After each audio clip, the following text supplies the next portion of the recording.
तपस्वी वाल्मीकि जी ने तपस्या स्वाध्याय में लगे हुए विद्वानों में श्रेष्ठ मुनिवर नारद जी से पूछा, मुने, इस संसार में गुणवान, वीर्यवान, धर्मज्ञ, उपकार मानने वाला, सत्यवक्ता और दृढ़ प्रतिज्ञा कौन है? सदाचार से युक्त, समस्त प्राणियों का हित साधक, विद्वान, सामर्थ्यशाली और एकमात्र प्रिय दर्शन पुरुष कौन है? मन पर अधिकार रखने वाला, क्रोध को जीतने वाला, कांतिमान और किसी की भी निंदा नहीं करने वाला कौन है? तथा संग्राम में कुपित होने पर किससे देवता भी डरते हैं? महर्षि, मैं यह सुनना चाहता हूँ, इसके लिए मुझे बड़ी उत्सुकता है और आप ऐसे पुरुष को जानने में समर्थ हैं।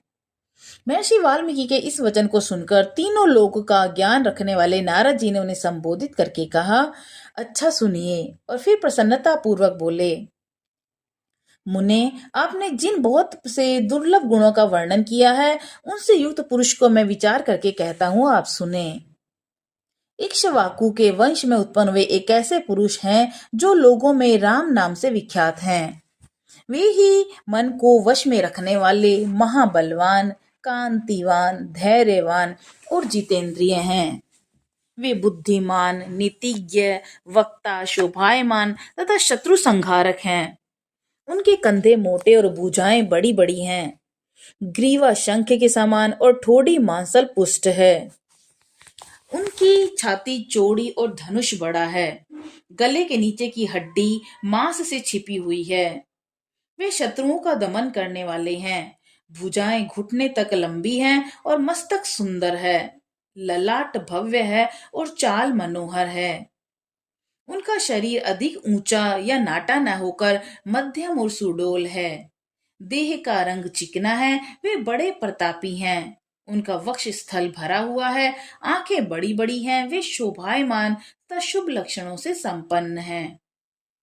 धर्म के ज्ञाता, सत्य प्रतिज्ञ तथा प्रजा के प्रति हित साधन में लगे रहने वाले हैं। वे यशस्वी, ज्ञानी, पवित्र, जितेंद्रिय तथा मन को एकाग्र रखने वाले हैं। प्रजापति के समान पालक, श्री संपन्न, वेरी विध्वंसक और जीवों तथा धर्म के रक्षक हैं। स्वधर्म और स्वजनों के पालक, वेद वेदांगों के तत्ववेता और धनुर्वेद में प्रवीण हैं। वे अखिल शास्त्रों के तत्वज्ञ, स्मरण शक्ति से युक्त तथा प्रतिभा संपन्न हैं। अच्छे विचार और उदार हृदय वाले वे श्री रामचंद्र जी बातचीत करने में चतुर और समस्त लोगों के प्रिय हैं। जैसे नदियां समुद्र में मिलती हैं, उसी प्रकार सदा राम से